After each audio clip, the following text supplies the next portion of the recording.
Hello friends, welcome back to our channel D triple S B factory. और आप सभी को ये बात पता है कि हम D triple S B T G T math subject part के लिए प्रिपरेशन कर रहे हैं। ठीक है, तो आज हम अपना एक नया टॉपिक शुरू करने वाले हैं। पूरे जोश और पूरी एनर्जी के साथ हम इस टॉपिक को शुरू करेंगे और इस टॉपिक का नाम है मल्टीवेरिएट कैलकुलस। और इस टॉपिक का वेट मेरे बहुत सारे स्टूडेंट्स काफ़ी टाइम से कर रहे हैं और जितना आप लोगों ने वेट किया है उसी हिसाब से आपको कंटेंट भी अच्छी क्वालिटी का और बेस्ट कंटेंट आपको मैं देने की कोशिश करूंगा पूरी पूरी। ठीक है, एक बार मैं आपको सिलेबस दिखा देता हूँ। ये है मल्टीवेरिएट कैलकुलस वाला पेपर। ठीक है, और इसके अंदर यूनिट नंबर 3 और यूनिट नंबर 4 हम कंप्लीट कर चुके हैं और यूनिट नंबर 2 भी हम आधी कवर कर चुके हैं, definition of vector field and divergence curl. ठीक है, तो यूनिट 1 हम कंप्लीट करेंगे जो काफ़ी बड़ी यूनिट है। ठीक है, और यूनिट 2 जो हमारी बची हुई है उसको कंप्लीट कर लेंगे।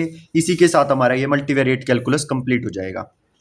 ओके, तो चलो एक एक करके हम शुरुआत कर लेते हैं अपनी फर्स्ट यूनिट की, calculus of functions of several variables. और इसमें हम आज पढ़ने वाले हैं फंक्शंस ऑफ सेवरल वेरिएबल्स। ठीक है, क्या बताया मैंने? यूनिट 1 का नाम है मल्टीवेरिएट कैलकुलस, यूनिट 1 का नाम है calculus of functions of several variable. और इसमें हम कौन सा टॉपिक करने वाले हैं शुरू? Functions of several variables. ये देखो, फंक्शंस ऑफ सेवरल वेरिएबल्स। चलो आ जाइए, क्लास में शुरू कर लेते हैं एक बार अपनी क्लास। मुझे एक बार कमेंट सेक्शन में कंफर्म करेंगे Deepak Chauhan, Prakash, Shalu Sharma, Prachi Pal and Kavita, are you all ready? Yes sir, we are already ready. तो ऑलरेडी रेडी तो फिर आ जाओ क्लास के अंदर। टॉपिक का नाम है फंक्शंस ऑफ सेवरल वेरिएबल्स। अच्छा, एक बात पहले समझो कि ये सेवरल वेरिएबल फंक्शंस तो आपने पढ़ लिया, लेकिन ये फंक्शन सेवरल वेरिएबल्स, इसका क्या मतलब है? देखो समझो बात को।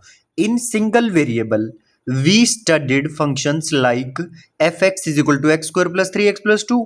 इस तरह के हमने फंक्शंस खूब सारे पढ़े हैं। But in real life many quantities depends on 2 और मोर वेरिएबल्स। मतलब कई सारी ऐसी चीजें हैं जो एक वेरिएबल पर डिपेंड ना करके कई सारे वेरिएबल्स पर, कई सारी क्वांटिटीज पर डिपेंड करती हैं। कई सारी क्वांटिटीज ऐसी हैं जो एक वेरिएबल पर डिपेंड ना करके कई सारे वेरिएबल्स पर डिपेंड करती हैं, 1 और मोर वेरिएबल्स। जैसे एग्जांपल मैं आपको देता हूं। सबसे पहला एग्जांपल है temperature. Temperature at a point depends on latitude and longitude. किसी भी जगह का जो टेम्परेचर है वो लैटिट्यूड और लॉन्गिट्यूड दो चीजों पर डिपेंड करता है।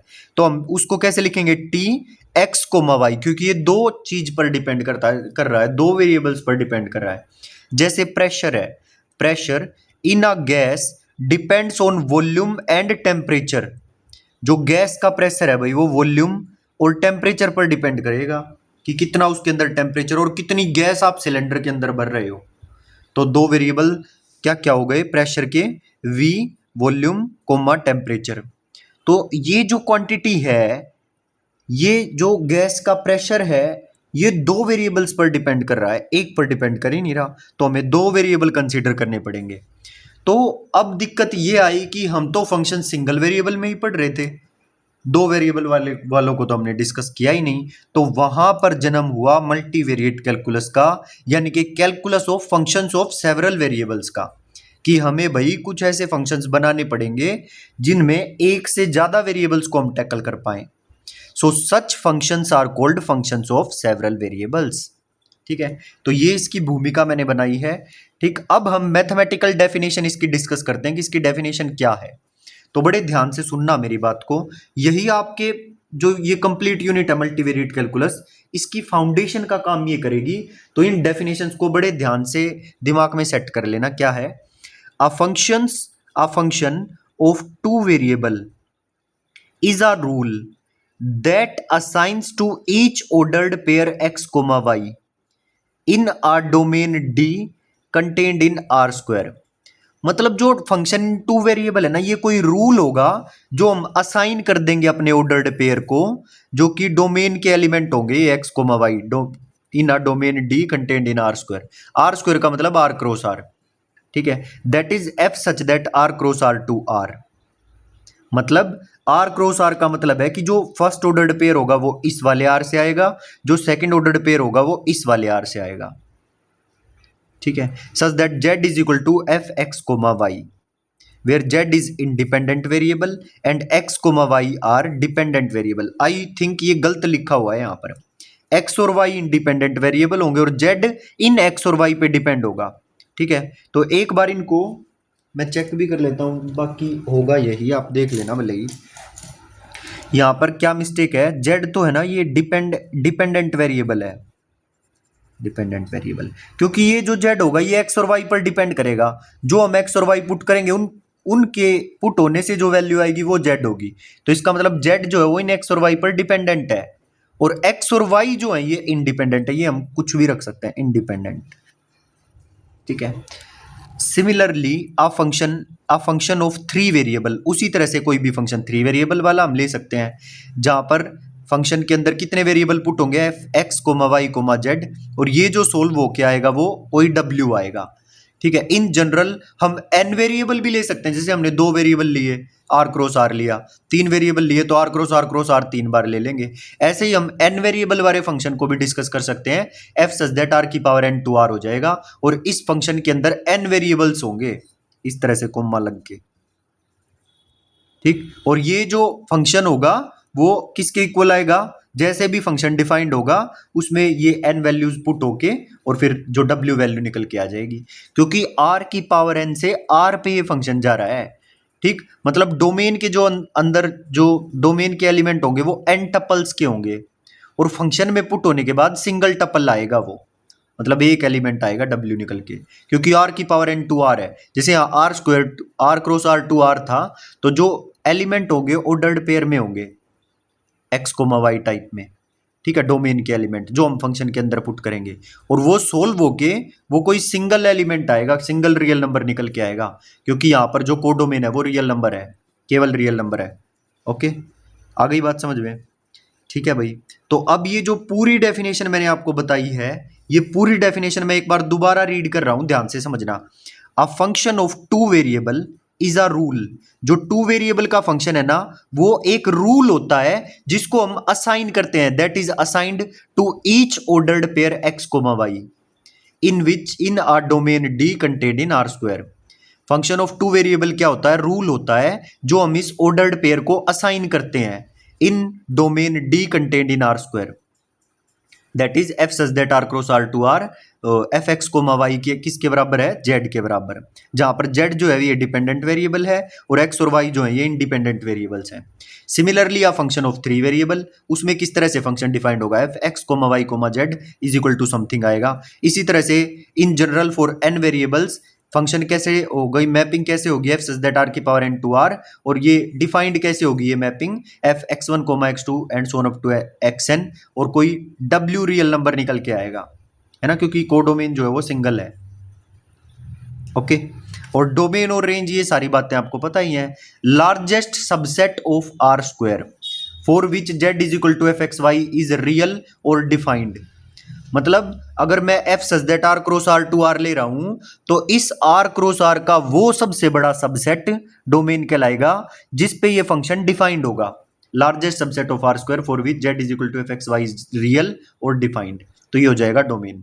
अब रेंज क्या होगा sir, that set of all values, range क्या होगा, the set of all values that a function can take, मतलब उस फंक्शन में डोमेन की वैल्यूज पुट हो के, डोमेन के पॉइंट्स पुट हो के जो सेट ऑफ वैल्यूज निकल के आएंगी, भाई जितने भी डोमेन के अंदर पॉइंट है ना जो कि हम फंक्शन के अंदर पुट कर सकते हैं, उनसे जो जो सेट ऑफ वैल्यूज निकल के आएंगी वो रेंज कहलाएंगी। The set of all values that a function can take. अभी तक जो सारी बातें की हैं ये बिल्कुल नॉर्मल बातें मैंने की हैं, जैसे पहले फंक्शन चलता था वही चल रहा है, अभी तक कोई अलग चीज नहीं निकल के आई है। ठीक है, वही मैपिंग है, उसी मैपिंग को इस तरह से हमें डिफाइन करना होगा। ठीक है, जो इसके अंदर एलिमेंट पुट होंगे वो आर क्रॉस आर के एलिमेंट होंगे, डोमेन के एलिमेंट होंगे। ठीक, और जो निकल के आएगा वो कोडोमेन का एलिमेंट होगा, जो फंक्शन सोल्व होके जो निकल के आएगा वो कोडोमेन का एलिमेंट होगा। ठीक, ये जो है अंदर जो हम पुट करें ये इंडिपेंडेंट वेरिएबल होंगे, जेड जो होगा वो एक्स और वाई पे डिपेंडेंट होगा। ठीक है, सिमिलरली थ्री वेरिएबल का फंक्शन हो 4 वेरिएबल्स का फंक्शन हो, n वेरिएबल्स का फंक्शन हो, उनको इसी तरह से हम डिफाइन करते चले जाएंगे। डोमेन की डेफिनेशन लिखी हुई है और रेंज की डेफिनेशन लिखी हुई है बस। तो इस पूरे पेज पे हमने क्या क्या समझा, हमने टॉपिक शुरू किया फंक्शन ऑफ सेवरल वेरिएबल और थोड़ी सी इसकी भूमिका बनाई, कुछ एग्जाम्पल दिए। फिर उसके बाद हमने ये डेफिनेशन दी, देखी भाई कि अगर फंक्शन ऑफ 2 वेरिएबल है तो वो मैपिंग डिफाइन होगी इस तरह से, r cross r to r, इस तरह से मैपिंग डिफाइन होगी। और उस मैपिंग को डिफाइन किया जाए, इस तरह से हम मैपिंग लिखेंगे और इस मैपिंग को डिफाइन इस तरह से किया जाएगा कि फंक्शन के अंदर ऑर्डर्ड पेयर की फॉर्म में एलिमेंट पुट होगा और सोल्व होके वो कोई single element, single real number निकल के आएगा z, जो कि x और y पे डिपेंडेंट होगा, और x और y जो होंगे ये इंडिपेंडेंट वेरिएबल्स होंगे। Similarly for 3 variables n variables. खत्म। ये डोमेन की डेफिनेशन थी, ये रेंज की डेफिनेशन थी। जो सिंपल फंक्शन में डेफिनेशन होती थी डोमेन रेंज की, वही इसमें है। ठीक, बस इसमें जो हम एलिमेंट पुट करेंगे वो R2 के पुट करेंगे, आर स्क्वायर के पुट करेंगे, है ना, क्योंकि यहाँ पर डोमेन जो है वो आर स्क्वायर है। ओके, तो उसका लार्जेस्ट सबसेट होगा, इस आर क्रॉस आर का लार्जेस्ट सबसेट होगा for which z is equal to f x Y is real और डिफाइंड। ठीक, और रेंज जो होगी set of all values that a function can take, वो होगी रेंज। अब आगे बढ़ जाते हैं भाई।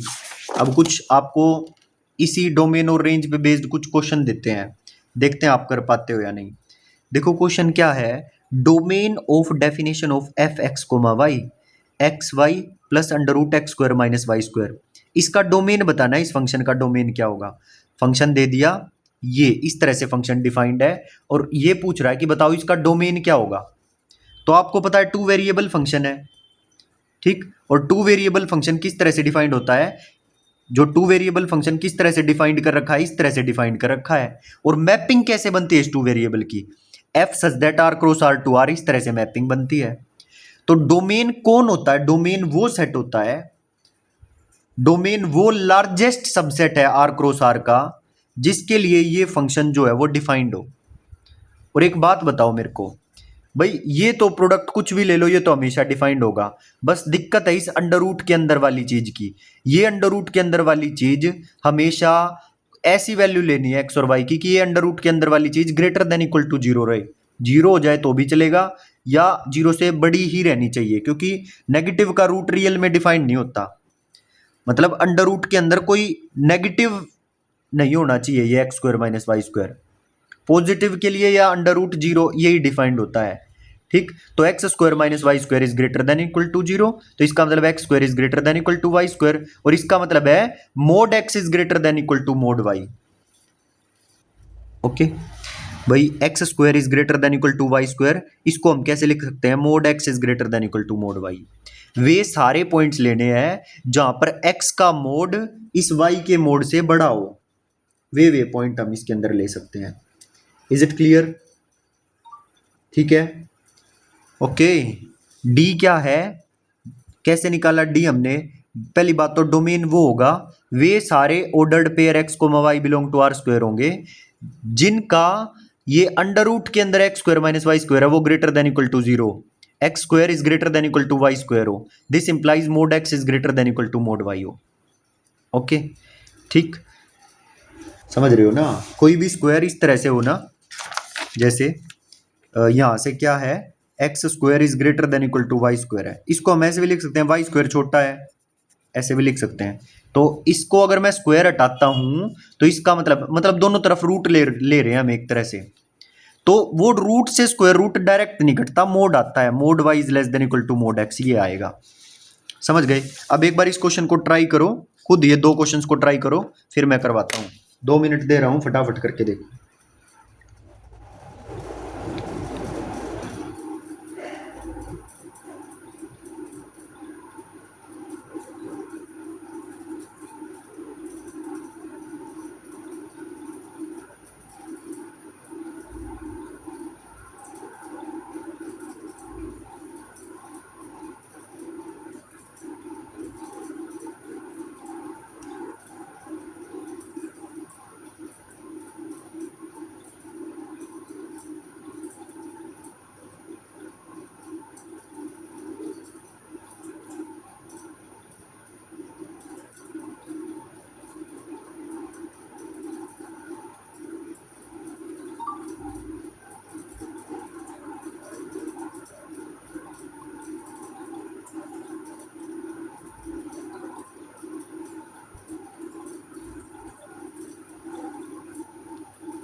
अब देखो भाई सेकंड क्वेश्चन है, domain of f x comma Y x cube plus y cube upon x minus y. और ये देखने से ही पता चल रहा है कि अगर एक्स और वाई बराबर हो गए तो ये फंक्शन डिफाइंड नहीं होगा। तो इसमें हम वे एक्स कोमा वाई पुट कर सकते हैं जब ये बराबर ना हो। तो डोमेन क्या होगा, डोमेन वो लार्जेस्ट सबसेट होता है आर स्क्वायर का जिसके लिए ये जो फंक्शन है ये नॉट डिफाइंड ना हो। तो डोमेन क्या होगा, x comma y belong to are square such that x is not equal to Y.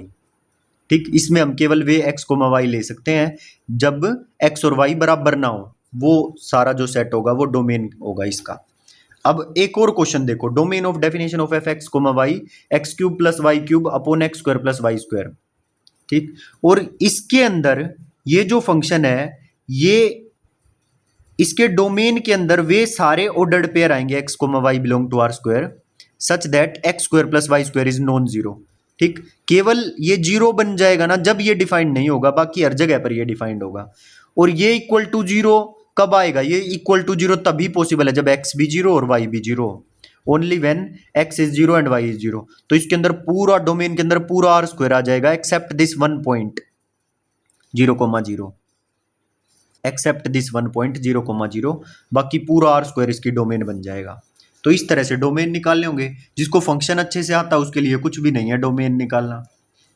मैंने आपको फंक्शन टू वेरिएबल वाले फंक्शंस की डोमेन निकालना सिखाया है।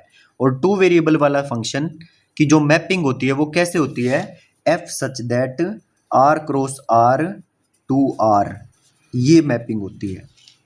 ठीक, तो इसके अंदर जो एलिमेंट्स पुट करे जाएंगे टू वेरिएबल के अंदर, वो टू वेरिएबल के अंदर वो एलिमेंट पुट करे जाएंगे ऑर्डर्ड पेयर के अंदर एक्स कोमा वाई टाइप के।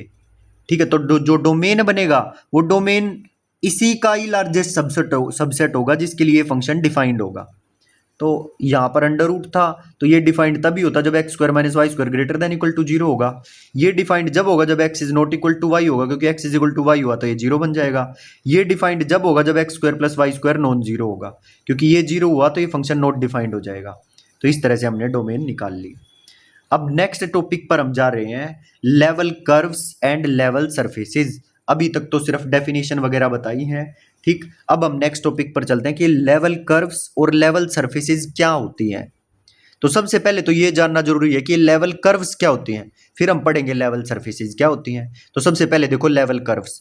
Suppose we have a function of two variable, हमारे पास कोई फंक्शन है टू वेरिएबल वाला f x comma Y is equal to z करके।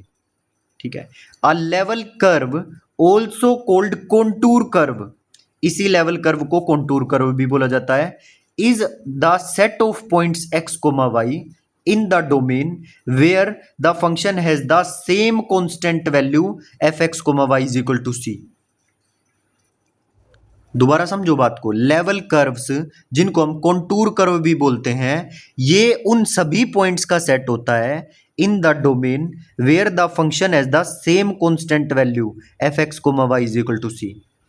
ठीक है, मतलब फंक्शन के अंदर ये एक्स कोमा वाई हम क्या लें जिन पे सेम कांस्टेंट वैल्यू आए वो सी। जैसे 1,2 लेने पर भी मान लो सेम आ जाए और 2,1 लेने पर भी सेम वैल्यूज आ जाए सी, सेम कोई कांस्टेंट आ जाए। ठीक है, और भी जो पॉइंट्स हो ऐसे कि जिन पर सेम वैल्यू मिल रही हो, तो उन सभी पॉइंट्स का जो सेट होगा ना उसको हम बोलेंगे लेवल कर्व्स। दोबारा समझो, suppose we have a function of two variables, मेरे पास कोई फंक्शन है टू वेरिएबल का F x comma Y is equal to z. A level curve, also called contour curve, is the set of points x, y in the domain where the function has the same constant value f x y is equal to c मिल रहा हो हमेशा। इसी का मैं example दे रहा हूं, जैसे F x comma Y is equal to x square plus Y square है और X square plus Y square is equal to C. तो मुझे अगर constant c is equal to 4 है मेरे पास, जो c इज इक्वल टू 4 है, तो वो सभी पॉइंट्स मैं निकालूंगा कि जिनका स्क्वायर करने पर ऐड करने पर 4 मिलेगा। तो सर्कल ऑफ रेडियस 4 है, सो level curve is equal to concentric circle. ठीक है, तो इसके अंदर कौन कौन से पॉइंट आएंगे जिन जिन का स्क्वायर करने पर ऐड करने पर 4 बनेगा, और वो आपको पता ही है कि ये सर्कल की इक्वेशन होती है कॉन्सेंट्रिक सर्कल की।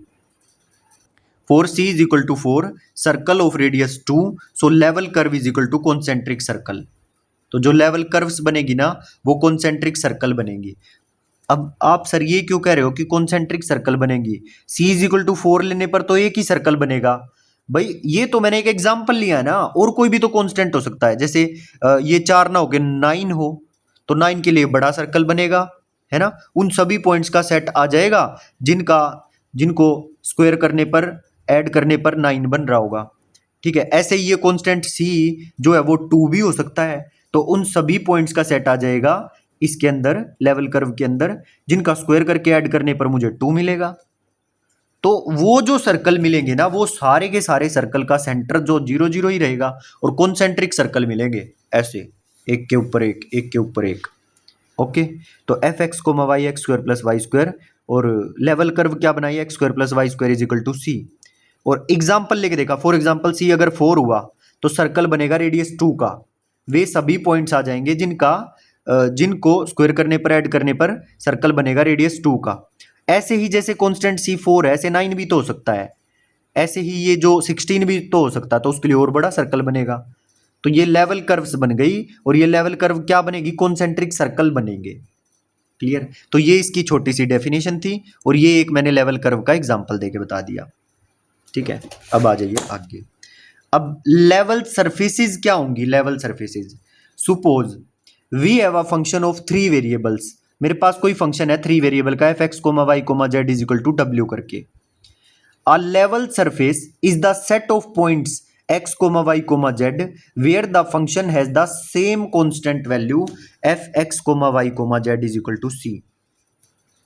जैसे लेवल कर्व थी कि वे सभी पॉइंट्स का सेट जहां पर फंक्शन में पुट करने पर, मतलब f x comma y constant आए, वे सभी एक्स कोमा वाई का सेट था लेवल कर्व्स। ऐसे ही जब 3 वेरिएबल के अंदर, क्योंकि 3 वेरिएबल होगा तो कोई ना कोई सरफेस बनेगी, उन सभी x comma Y comma z का set, a level surface is the set of point x comma y comma z where the function has the same constant value। ठीक है, मतलब वे सभी पॉइंट्स का सेट जिनमें जो फंक्शन है वो सेम कांस्टेंट वैल्यू दे c, उसको बोलते हैं लेवल सरफेस। जब यही चीज 2 वेरिएबल में थी इसको लेवल कर्व बोलते थे, और यही चीज जब 3 वेरिएबल में आ गई तो उसको लेवल सरफेस बोलते हैं। इसका एग्जांपल भी देख लो, F x comma Y comma Z X square plus Y square plus Z square. तो लेवल सरफेस कब बनेगी? वे सभी पॉइंट्स का सेट जब स्क्वायर कर ऐड करने पर सी दे रहे होंगे। जैसे सी कोई पॉइंट ले लिया मैंने 4, तो ये स्फेयर बन जाएगी रेडियस 4 की, रेडियस 2 की, है ना, क्योंकि स्फेयर की इक्वेशन क्या होती है, x square plus Y square plus Z square is equal to are square. तो ये क्या बन जाएगी, जब सी 4 होगा तो स्फेयर बन जाएगी रेडियस 2 की, स्फीयर। ठीक है, सो लेवल सरफेस क्या होंगे, कॉन्सेंट्रिक स्फेयर होंगे, क्योंकि जब यही सी 4 है तो ये 9 भी तो हो सकता है, तो फिर और बड़ी स्फीयर बन जाएगी। जब ये C16 होगा तो उससे और बड़ी स्फीयर बन जाएगी, बट सेंटर उस स्फीयर का जो है वो सेम रहेगा। तो इसलिए एक के अंदर उसके बाहर एक स्फीयर, उसके बाहर एक स्फीयर, उसके बाहर एक और स्फीयर, कॉन्सेंट्रिक स्फीयर्स बनेंगी। ठीक, तो ये लेवल सरफेस का एग्जांपल था भाई। Is it clear? तो हमने कर लिया लेवल कर्व क्या होंगी और लेवल सरफेस क्या होंगी, और यहाँ तक हम कंप्लीट कर चुके हैं। एक बार मैं आपको दिखा देता हूँ, इसमें और कुछ करने की ज़रूरत नहीं है, बस आपको पता होना चाहिए कि ये लेवल सरफेसेस क्या हैं, लेवल कर्व्स क्या हैं। ये देखो, फंक्शन ऑफ सेवरल वेरिएबल्स हो गया, level curves and level surfaces हो गई। अब हम शुरू करने वाले हैं लिमिट्स। 2 वेरिएबल के अंदर लिमिट्स क्या है, और ये इंपॉर्टेंट है और इसी से क्वेश्चन पूछता है बार बार। अभी तक तो बस भूमिका बना रहा था, इसका बेसिक तैयार हो रहा था, फंक्शन ऑफ सेवरल वेरिएबल्स हैं क्या, लेवल कर्व्स क्या और लेवल सरफेसेस क्या है। अब मेन काम शुरू होता है लिमिट्स का, और ये लिमिट्स को हम आज कंप्लीट करने की कोशिश करेंगे, फिर नेक्स्ट क्लास में कंटिन्यूटी करेंगे 2 वेरिएबल की। जिसको ये लिमिट्स इन 2 वेरिएबल समझ में आ गई, कंटिन्यूटी वो अपने आप ही कर लेगा। ठीक है, तो लिमिट्स शुरू करते हैं, टाइम बचा तो कंटिन्यूटी भी आज ही कर लेंगे। ठीक, तो अभी तक हमने क्या क्या पढ़ा है भाई, तो लेवल कर्व्स पढ़ी हैं और लेवल सरफेसेस पढ़ी हैं। ठीक है, और इससे पहले हमने क्या सीखा था, ये डोमेन और रेंज, इनकी डेफिनेशन करी थी, और डोमेन निकालना सीखा था 2 वेरिएबल में। ओके, और यहाँ पर 2 वेरिएबल की हमने डेफिनेशन करी थी, और यहाँ पे जब हमने फंक्शन ऑफ सेवरल वेरिएबल्स के बारे में थोड़ा एक्सप्लेनेशन किया था। अब तक इतना ही काम हुआ है। ओके, और अब आ जाइए लिमिट्स की तरफ। हमें सीखना है कि 2 वेरिएबल के अंदर, 1 वेरिएबल के अंदर तो आप फंक्शन भी अच्छे से करके आ गए थे और लिमिट्स भी अच्छे से करके आ गए थे। 2 वेरिएबल के अंदर हम लिमिट्स को कैसे कैलकुलेट करेंगे? तो आ जाओ सिखाता हूँ आपको कैसे कैलकुलेट करेंगे। अब एक बात बताओ, कोई पॉइंट है टू वेरिएबल के अंदर, तो वो इस कोऑर्डिनेट प्लेन में होगा ना कोई पॉइंट। और पहले जो हम सिंगल वेरिएबल में जो पॉइंट होता था वो रियल लाइन पे होता था वो पॉइंट, है ना। तो हम रियल लाइन पर डिस्कशन करते थे कि लेफ्ट हैंड साइड से हम अप्रोच करेंगे तो ये लिमिट आएगी, राइट साइड से अप्रोच करेंगे तो ये लिमिट आएगी, और अगर दोनों बराबर हैं तो LHL RHL बराबर लिमिट एग्जिस्ट। लेकिन अब मेरा पॉइंट रियल लाइन पर ना होकर ये चला गया कोऑर्डिनेट प्लेन में, और इस पॉइंट को अब हम किसी भी डायरेक्शन से अप्रोच कर सकते हैं, केवल LHL RHL से ही नहीं, किसी भी डायरेक्शन से इस पॉइंट को हम अप्रोच कर सकते हैं, इस A, B पॉइंट को। और हर डायरेक्शन, किसी भी डायरेक्शन से मैं अप्रोच करूं, उसकी जो लिमिट है वो हर डायरेक्शन से सेम अगर आएगी, तो जब हम कहेंगे कि उस पॉइंट पर लिमिट एग्जिस्ट करेगी। ओके, तो चलो इसकी डेफिनेशन एक बार मैं आपको पढ़ के सुनाता हूं, देखो क्या यही सब है क्या। Limit x, y tends to a, b f x Y is equal to L. मतलब ये जो लिमिट है इस फंक्शन की, limit x, y tends to a, b f x Y is equal to L, जो ये लिमिट है ये एल कब होगी, in several variable we can approach a, b along infinitely many path. Several variable के अंदर हम इस पॉइंट को, जो ये बी पॉइंट है, इसको इनफाइनाइटली मैनी रास्तों से अप्रोच कर सकते हैं। And for the limit to exist the same limit L must be obtained from all path. और लिमिट के एग्जिस्ट होने के लिए हर एक रास्ते से जो हम अप्रोच करें इस पॉइंट ए बी को, हर एक पाथ से लिमिट एल आनी चाहिए, जब हम कहेंगे कि लिमिट एग्जिस्ट करती है और वो लिमिट एल के बराबर है। ठीक, तो ये तो हो गई भाई डेफिनेशन। एक बार इस डेफिनेशन की रीडिंग खुद लो, मैं 1 मिनट रुकता हूं और आप इस डेफिनेशन को खुद पढ़ के समझो, फिर हम आगे चलेंगे। ठीक है, एक बार रीडिंग लो।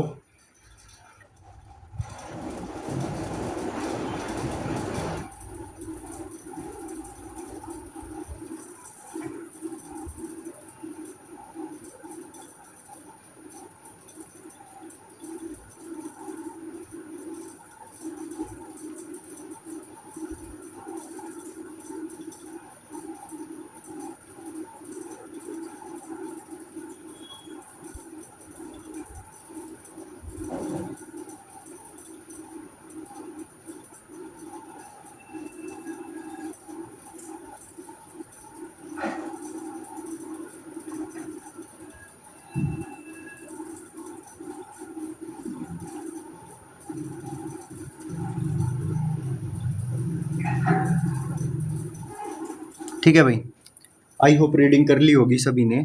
तो अब आगे चलते हैं। देखो रिपीटेड लिमिट्स, रिपीटेड लिमिट्स क्या है, जैसे limit x tending to a, limit y tending to b F x y है। ठीक, और यहां पर क्या है, यहां पर जैसे ही आप y टेंडिंग टू b लगाओगे ना, limit y tending to b लगाओगे, तो यहां पर x को कांस्टेंट ट्रीट करके चलोगे, x को नहीं छेड़ना। जब आप limit y tending to b निकालोगे इस टू वेरिएबल वाले फंक्शन में, तो यहां पर आप x को कांस्टेंट ट्रीट करके चलोगे और y पर लिमिट अप्लाई करोगे। ठीक, फिर जो निकल के आएगा उस पर x टेंडिंग टू a लगाओगे। सेम यहां पर देखो, limit y tending to b है, limit x tending to a है, एफ एक्स वाई है, तो इसको यहां पर y को कांस्टेंट लेके चलोगे और x की जगह पे लिमिट पुट करोगे, जो वैल्यू आएगी उसमें फिर limit y tending to b लगा देना, आंसर आ जाएगा। ठीक है, सेम यहां पर देखो, limit x tending to a, limit y tending to b f x y, यहां पर आप y की जगह b पुट करोगे और जो निकल के आएगा ना वो x में फंक्शन निकल के आएगा, मतलब फाई एक्स टाइप कोई फंक्शन निकल के आएगा, उसमें फिर limit x tending to a put करनी होगी। ऐसे ही ये देखो, limit y tending to b है और limit x tending to a f x y है, इसमें x tending to a put करोगे y को कांस्टेंट मान के, तो जो फंक्शन बनेगा लिमिट होने के बाद वो y की टर्म्स में कोई फंक्शन आएगा, जैसे मैंने मान लिया साई y आएगा लिमिट पुट होने के बाद, तो इसमें फिर limit y tending to b put कर देना, बस इतनी सी बात थी। ठीक है भाई, आई होप बात समझ में आ रही होगी आपको। अब आ जाइए आगे, और आगे क्या है, non existence of simultaneous limit. Next topic है non existence of simultaneous limit. अब आप ये कैसे पता करोगे कि कोई लिमिट एग्जिस्ट कर रही है या नहीं कर रही है, ये लिमिट्स का ही बेसिक तैयार हो रहा है आपका। ठीक, अब सबसे पहले मैंने आपको क्या पढ़ाई, लिमिट्स की डेफिनेशन पढ़ाई टू वेरिएबल में। फिर रिपीटेड लिमिट बताई कि रिपीटेड लिमिट हो मतलब पहले एक लिमिट लगी और फिर दूसरी लिमिट लगी, रिपीटेड लिमिट है तो इनको कैसे सोल्व किया जाएगा ये सिखाया। बहुत आसान है, इसमें कोई दिक्कत नहीं है। ठीक है, तो रिपीटेड लिमिट कैसे सोल्व होंगी ये बता दिया।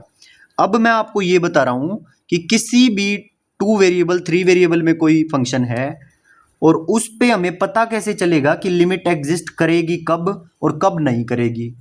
अरे क्या सर, वो तो इन्फिनाइट नंबर ऑफ रास्ते आपने कह दिए डेफिनेशन में, तो क्या एक एक पाथ से हम टेस्ट करेंगे? वहां पर तो चलो L H L R H L दो टेस्ट करके ही पता चल जाता था कि L H L R H L बराबर है, लिमिट एग्जिस्ट कर रही है। लेकिन यहां क्या करें सर, इसका हल बताओ हमें कोई। तो इसका हल सुनो भाई ध्यान से। इसका हल छुपा हुआ है इन 3 पॉइंट में, 1 पॉइंट, 2 पॉइंट और ये 3 पॉइंट। ठीक, हाँ 3 ही पॉइंट हैं और इन्हीं में ही आपको निकालना आ जाएगा कि कब लिमिट एग्जिस्ट करेगी और कब लिमिट नहीं एग्जिस्ट करेगी। तो एक एक करके मैं आपको पॉइंट बताता जाऊंगा और आप बड़े ध्यान से सुनते जाना। ठीक है भाई उत्कर्ष? हाँ जी सर बिल्कुल ठीक है। शबाना, समझ रहे हो ना मेरी बात को? हाँ जी सर बिल्कुल समझ रहे हैं एक एक चीज को। पिंकी चौहान, एक्टिव होके क्लास को करना है भाई, बिल्कुल लेजी नहीं होना चाहिए कोई भी बच्चा, एकदम एक्टिव होके क्लास को करेंगे सर। आपकी कही हुई एक एक बात को हम फॉलो करते जाएंगे, आपका कहा बिल्कुल नहीं टालेंगे। अच्छा भाई नहीं टालोगे तो फिर आ जाओ, सिखाते हैं फिर तो आपको अच्छे से। तो फर्स्ट पॉइंट है, if we approach to A comma b, हमने लिमिट निकाली है, limit x Y tending to A comma B. तो क्या कह रहा है, if we approach to A comma B along family of curves y is equal to five M comma x. मतलब मैं हर एक रास्ते को डील ना करके मैं उस फैमिली ऑफ कर्व्स को कंसीडर कर लूंगा जो उस पॉइंट पर जा रही होगी। If we approach to A comma B along family of curves y is equal to five M comma x. और ये जो बात मैं आपको बता रहा हूं ना, हो सकता है अभी आपके दिमाग में ना बैठे, लेकिन जैसे ही मैं एग्जाम्पल बताऊंगा ये बात आपके दिमाग में सेट हो जाएगी। लेकिन अभी जितना आपको समझ में आ रहा है बस उतना समझ लेना। If we approach to A comma B along family of curves y is equal to five M comma x. मतलब मैंने कोई फैमिली ऑफ कर्व्स कंसीडर कर ली और हम इस पॉइंट को इस फैमिली ऑफ कर्व्स के थ्रू अप्रोच करेंगे, where m is the parameter of family of curves. Then along these curves limit x Y tending to A comma B F x Y is equal to limit x tending to a f x तो same as it is रखो और y की जगह five M X put कर दो क्योंकि y की ये वैल्यू थी, तो फाइव एम कोमा एक्स। और अगर जो ये लिमिट m पर डिपेंडेंट आ जाए, जो m पैरामीटर था ना इस फैमिली का, अगर ये जो लिमिट निकल के आए, अगर इसमें से x वेरिएबल सब खत्म हो जाए और केवल ये जो निकल के आए ये m पर डिपेंडेंट हो, फंक्शन पूरा m का फंक्शन हो, तो हम कह देंगे लिमिट डज नॉट एग्जिस्ट। ठीक, मैंने आपको क्या बताया है कि क्वेश्चन से आपको बिल्कुल क्लियर हो जाएगी बात सारी। अभी जितना समझ में आता है बस उतना समझो। इफ वी अप्रोच, अगर हमें लिमिट निकालनी है, limit x Y tending to A comma B, तो if we approach to A comma B along family of curves, तो अनगिनत रास्तों से अप्रोच करने की बजाय हम क्या करते हैं, एक फैमिली ऑफ कर्व ले लेते हैं और उस फैमिली ऑफ कर्व से इस पॉइंट को अप्रोच करेंगे। तो मैंने फैमिली ऑफ कर्व क्या ले ली, y is equal to five M comma x, ये फैमिली ले ली। वेयर m क्या है, m को हम डिफरेंट डिफरेंट चीज ले सकते हैं। m क्या है, पैरामीटर है इस फैमिली ऑफ कर्व्स का। जैसे एक बार 1 ले लिया, एक बार 2 ले लिया, एक बार 3, ऐसे ही डिफरेंट डिफरेंट ले सकते हैं वैल्यू इस m की। तो m यहाँ पर दे रखा है कि जो फैमिली ऑफ कर्व्स हमने ली है ना, y is equal to five M comma X, यहाँ पे m जो है वो parameter of family of curve है। Then along these curves limit x Y tending to A B F x Y is equal to limit x tending to A. मतलब क्या हो जाएगा, limit x tending to A, क्योंकि y तो हमने ये family put कर दी है तो केवल x टेंडिंग टू ए बचेगी। अब limit x Y tending to A comma B is equal to f x y, ये हमने निकालना था। तो अब हमने y को तो ये फैमिली ऑफ कर्व पुट कर दिया है तो खाली x टेंडिंग टू ए बचेगा। लिमिट x टेंडिंग टू ए और y की जगह ये पुट कर दो, f x की जगह x और y की जगह five M comma x put कर दिया। और ये जो लिमिट सोल्व होके आएगी, ये अगर डिपेंडेंट ऑन m आ जाती है, मतलब पूरी की पूरी वैल्यू m के अंदर आ जाती है, तो हम कह देंगे लिमिट डज नॉट एग्जिस्ट। पहली बात आपको समझा दी है, ठीक। और यहां पर हम फैमिली ऑफ कर्व क्या लेके चले थे, y is equal to 5m comma x. Same कहानी हम x के साथ भी कर सकते हैं। If we approach to a comma b along the family of curve x is equal to 5m comma y। ऊपर क्या लिया था, y is equal to 5m comma x लिया था, और अब की बार हम x is equal to 5m comma y ले रहे हैं। Where m is the parameter of family of curves then along these curves limit x Y tending to a comma b f x Y is equal to limit, क्योंकि x put किया है तो y tending to b बचेगा, क्योंकि x तो हमने put कर दिया है ना, तो केवल y टेंडिंग टू b बचेगा। 5m कोमा y और comma y is equal to, अगर ये g m dependent on m आ जाए, x की जगह पे x की वैल्यू पुट करिए बस, और y को y ही रखा, और लिमिट x को तो पुट कर दिया हमने 5m कोमा y, तो लिमिट में y टेंडिंग टू b लेंगे सिर्फ। और जो सोल्व करके जो वैल्यू आएगी अगर वो डिपेंडेंट ऑन m आ जाए, मतलब पूरी की पूरी m की चीज आ जाए, तो हम कह देंगे लिमिट डज नॉट एग्जिस्ट। तो ये ऊपर वाले जैसा ही पॉइंट ये सेकंड पॉइंट था। अब समझो थर्ड पॉइंट, और ये थर्ड पॉइंट ही वेरी वेरी इंपॉर्टेंट है, ठीक। वैसे तो ऊपर वाले पॉइंट भी बराबर इंपॉर्टेंट है। अब इस पॉइंट को समझते हैं पहले। भाई ये है मेरा पॉइंट a कोमा b, और मेरे को निकालनी है limit x Y tending to a comma b, ठीक है। और जैसे जैसे मैं किसी भी रास्ते से इस AB को अप्रोच करूंगा, इस AB की तरफ बढ़ूंगा, तो इसका मतलब मेरा जो डिस्टेंस है, मान लो कोई भी पॉइंट है x कोमा y और मैं इसकी तरफ यहां से अप्रोच कर रहा हूं, तो इसका मतलब जो डिस्टेंस एक्स वाई और AB का डिस्टेंस है वो जीरो को अप्रोच करेगा। Distance of point x comma y comma a comma b will approach to zero. इसका मतलब जो ये जो सर्कल है, ये रेडियस जो है इस सर्कल का, ये जीरो की तरफ बढ़ेगा। इसका मतलब radius r will tend to zero. इतना पॉइंट आई होप समझ में आ गया होगा। And any point x comma y at r distance from AB is, और कोई भी पॉइंट है x कोमा y जो कि इस सेंटर a कोमा b से r डिस्टेंस पर है, ठीक है। तो उस x कोमा y को मैं पोलर फॉर्म में कैसे लिख सकता हूं, a plus are cos theta, जो ये x होगा ना, इसकी क्या वैल्यू होगी, क्योंकि देखो ये जो सेंटर है, ये जो सेंटर है ये ओरिजिन से a डिस्टेंस दूर है, तभी तो इसकी वैल्यू x a आई होगी, और इसका y कोऑर्डिनेट कितना है b, मतलब ये सेंटर ओरिजिन से b यूनिट ऊपर है, तभी तो ये a कोमा b बना होगा, ठीक। और ये जो पॉइंट x है, ये x क्या होगा आपको पता है, ये x is equal to r cos theta होगा। भाई यहां से ये r है, तो इसका horizontal component r cos theta होता है, और ये vertical component r sign theta होगा।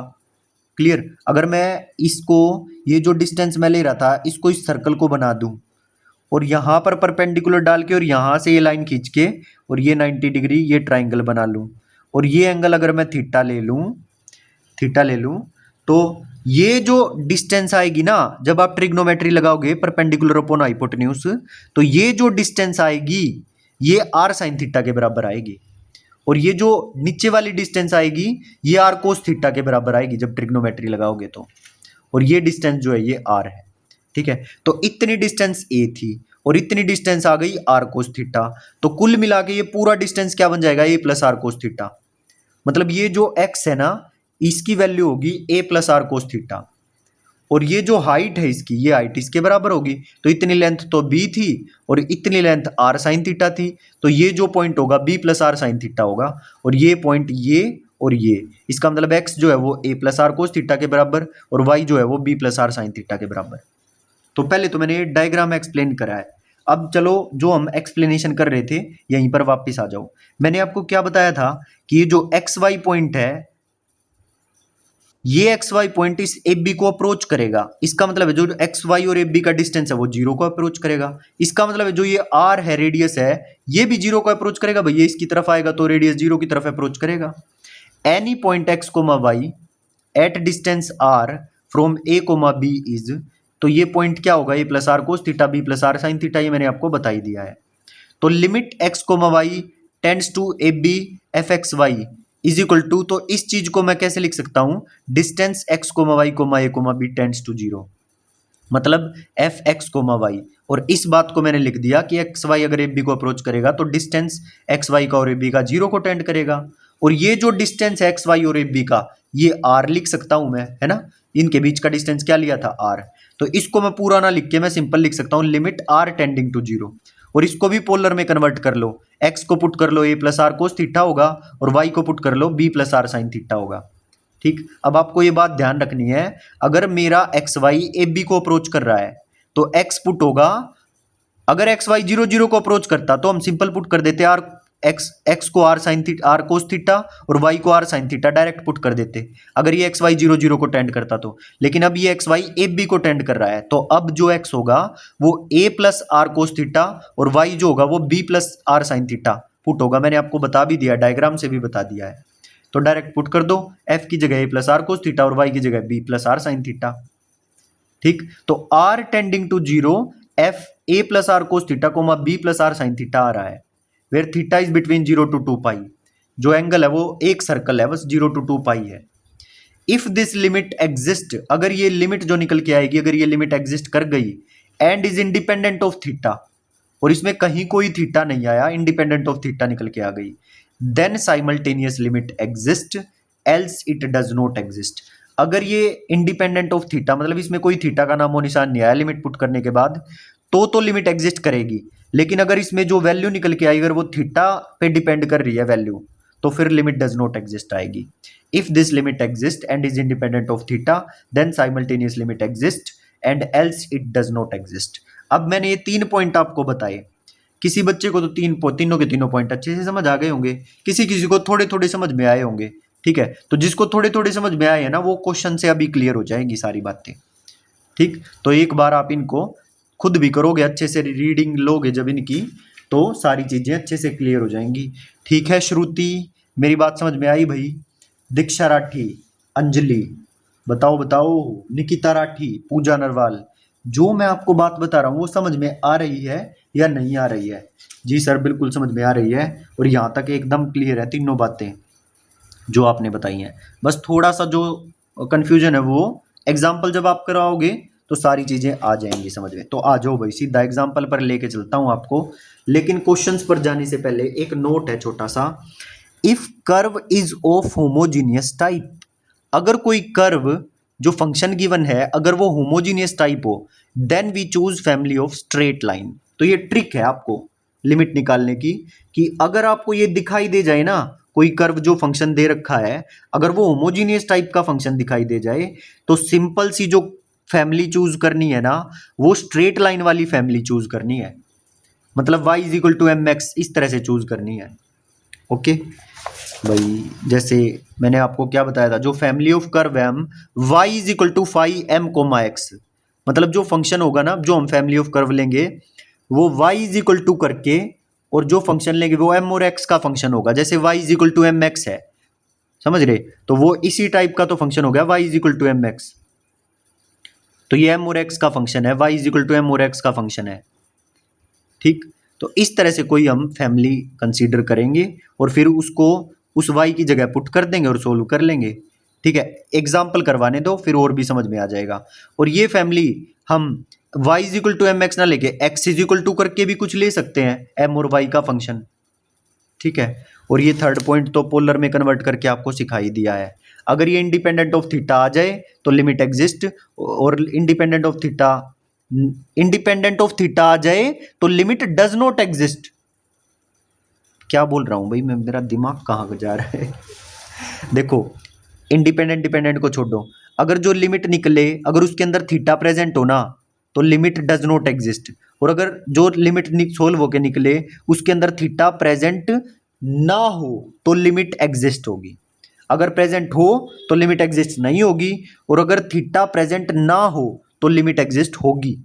मतलब अगर इंडिपेंडेंट ऑफ थीटा आ जाए तो लिमिट इंडिपेंडेंट ऑफ थीटा आ जाए तो लिमिट एग्जिस्ट, और अगर डिपेंडेंट ऑन थीटा आ जाए इसके अंदर थीटा आ जाए तो लिमिट डज नॉट एग्जिस्ट होगी। फिर तीनों पॉइंट बता दिए, अब क्वेश्चन पे आ जाओ फटाफट।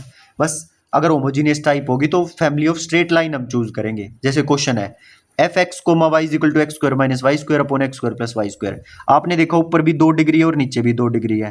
When x comma Y is non zero and zero when x comma Y is zero, तो ये होमोजीनियस टाइप आपको दिखाई दे गई।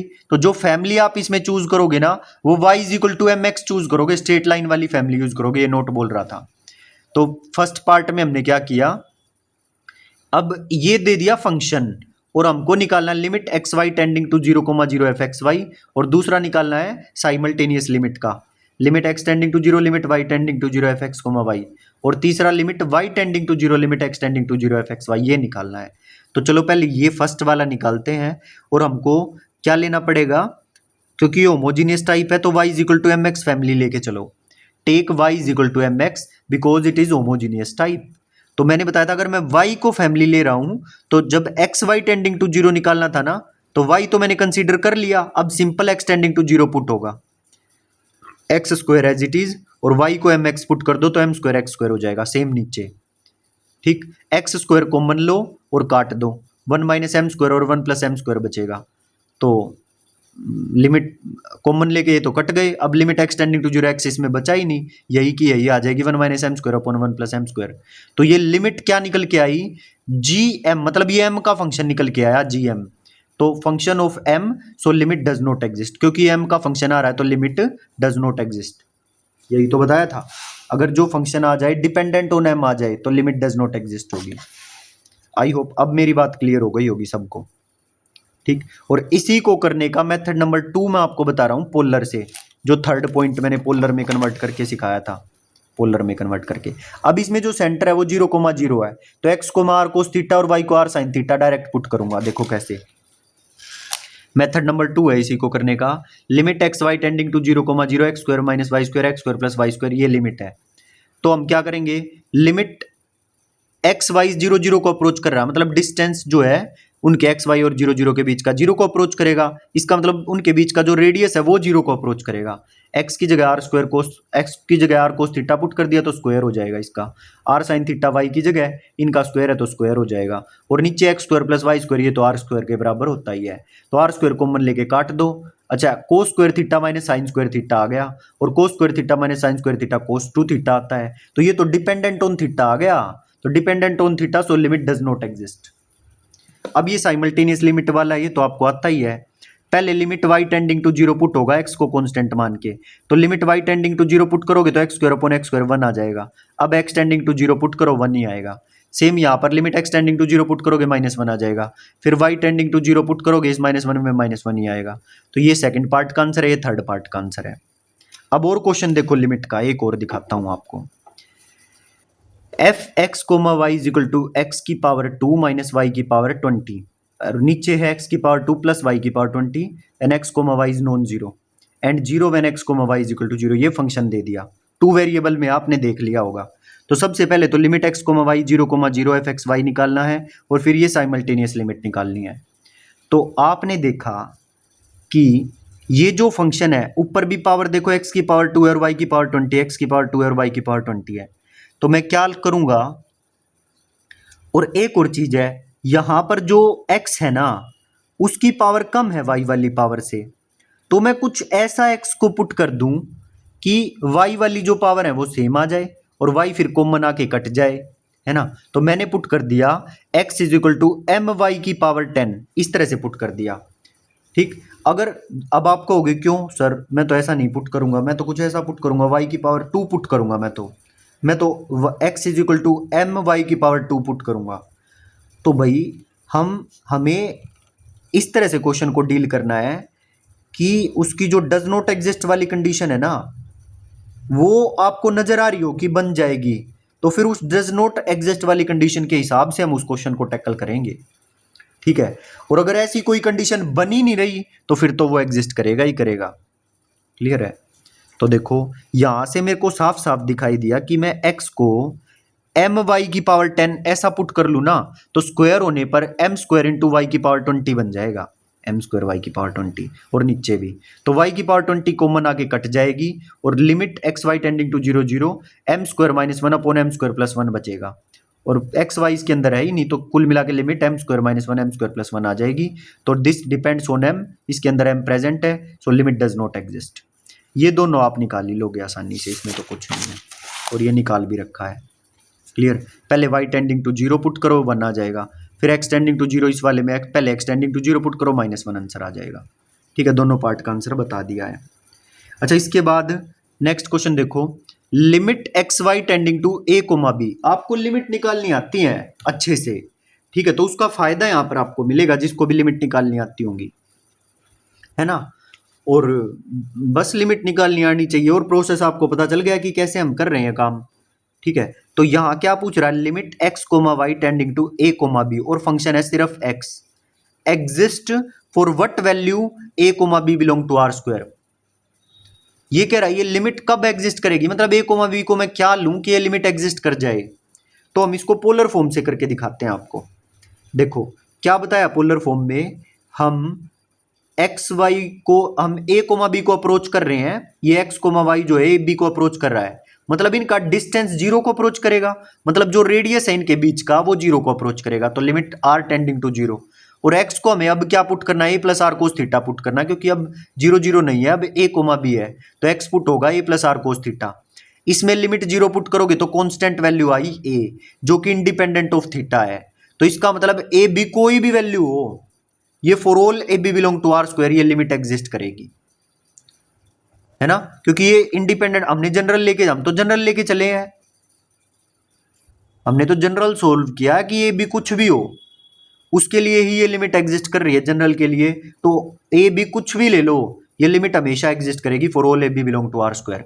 और देखो अगर ये x की जगह केवल y होता तो limit x comma Y tending to A comma b, same polar में ले जाओ, limit r tending to zero, y को हम पुट करेंगे b plus are sign theta, और लिमिट पुट करेंगे r टेंडिंग टू जीरो, केवल b बचेगा which is independent of theta. तो इंडिपेंडेंट ऑफ थीटा है तो लिमिट हमेशा एग्जिस्ट करेगी, ए कोमा बी कुछ भी ले लो, for all A B belong to are square this limit will exist. और कोई कांस्टेंट c हो तो limit x Y tending to A comma B, इसके अंदर तो c ही निकल के आएगी, तो ये भी इंडिपेंडेंट ऑफ थीटा, तो limit exist for all a comma b belong to are square. ठीक, तो अब मैं आपको algebra of limit of function करवाने वाला हूं, उसके बाद ये थोड़े से एग्जांपल है और हमारी लिमिट्स जो है वो खत्म हो जाएगी टू वेरिएबल में। ठीक है, फिर कल जो है वो कंटिन्यूटी ऑफ फंक्शन कर लेंगे इन टू वेरिएबल। ठीक, और जिसने लिमिट समझ में आ गई होगी जिसको, उसके लिए फिर कंटिन्यूटी कुछ भी नहीं है, 2 पेज की है ये, फिर पार्शियल डेरिवेटिव आएगा। ठीक है, धीरे धीरे 5-6 क्लास लगेंगी भाई, मैक्सिमम 5 क्लास लगेंगे आई थिंक। ठीक, ये पूरा मल्टीवेरिएट कैलकुलस खत्म हो जाएगा 6 क्लास में। तो देखो फटाफट करते हैं algebra of limit of function, 2-3 minute का काम और बचा है। देखो भाई ध्यान से, राशि सारा दिन यहाँ पर इधर उधर नहीं, फर्स्ट क्वेश्चन फर्स्ट पॉइंट है इसका algebra of limit of function का, limit x comma Y tending to A comma B F x comma Y is equal to L. इस फंक्शन पे जब हम लिमिट लगाते हैं X comma Y tending to A B, ये L हमें given है कि ये लिमिट एल आती है। ऐसे ही जी एक्स कोमा वाई पे जब हम लिमिट लगाते हैं X Y tending to A comma b, ये एम निकल के आती है, दे रखी है। Then limit x Y tending to A comma b k1 f x comma y plus k2 g x comma y, मतलब जो इनका लीनियर कॉम्बिनेशन होगा k1 f x comma y and k2 g x comma y, क्या निकल के आ जाएगा k1 l plus k2 m for all k1 k2 belong to real number, मतलब कोई भी रियल नंबर हो k1 k2 की जगह सब के लिए ये लिमिट निकल के आएगी k1 l plus k2 m। अब सेकंड पॉइंट समझो, if limit x comma Y tending to A B है and F x comma Y is equal to L है and limit x Y tending to A B है और G x comma Y is equal to M है और ये M non zero है, M जो है वो नॉन जीरो है, तो ये जो प्रोडक्ट निकल के आएगा ना, limit x comma Y tending to A B F x Y comma J, ये तो एल डॉट एम निकल के आएगा। ठीक, और ये प्रोडक्ट नॉन जीरो हम ये इसके लिए ले रहे हैं क्वोशंट वाले के लिए, क्योंकि अगर ये जीरो हो गया एम तो ये लिमिट नॉट डिफाइंड हो जाएगी, है ना, लेकिन नॉन जीरो है तो ये f x y upon g x y limit x Y tending to A b l upon m निकल के आएगा। यही था algebra of limit of function two variable में।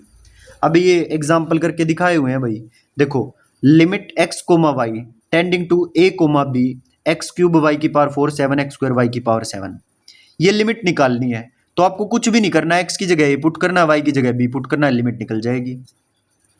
आगे देखो limit x comma Y tending to A comma b है और ये क्वेश्चन दिया हुआ है, तो आपको कोई दिक्कत नहीं है, ऊपर देखो 3 4 और 3 7, 4 5 6 7 और ये 7 और 2 9 और ये नीचे x square plus Y square है। तो हमने क्या किया, क्योंकि होमोजीनियस नहीं है तो डायरेक्ट पुट करके लिमिट निकाल देनी है होमोजीनियस, और वो भी जब आप ये बोले ना कि लिमिट निकालो तो डायरेक्ट लिमिट पुट करके निकाल दो, और अगर वो ये बोले कि लिमिट एग्जिस्ट करती है या नहीं करती, जब हम फैमिली ऑफ कर्व लेके वो चेक करते हैं वो सब कुछ। अब तो वो कह रहा है कि लिमिट निकालनी है, तो लिमिट निकालनी है तो डायरेक्ट पुट करके लिमिट निकालो। सेम यहाँ पर देखो, limit x comma Y tending to 0 0 है, तो एक्स की जगह भी 0 पुट करो, इसकी जगह भी 0 पुट करो, 0 आंसर आ जाएगा। ठीक, अगर वो कहे कि चेक करो लिमिट एग्जिस्ट करती है या नहीं, तो हम फैमिली ऑफ कर्व लेके चलेंगे। और आपको एक कमाल की बात बताऊं, maximum of the time y is equal to m x, इस टाइप की ही फैमिली लेके काम चल जाता है हमारा, उसी से डज नॉट एग्जिस्ट या एग्जिस्ट निकल के आ जाता है। ठीक है, और भी आसान चीज आपको बताई दी है तीसरी, पोलर फॉर्म में कन्वर्ट कर लो, अगर नहीं काबू में आ रहा है तो पोलर फॉर्म में कन्वर्ट करके सोल्व कर दो। अगर इंडिपेंडेंट ऑफ थीटा आ जाए तो लिमिट एग्जिस्ट, और नहीं तो डज नॉट एग्जिस्ट। बस यही काम है, कोई भी 2 वेरिएबल वाली लिमिट आ जाए आराम से सोल्व कर पाओगे।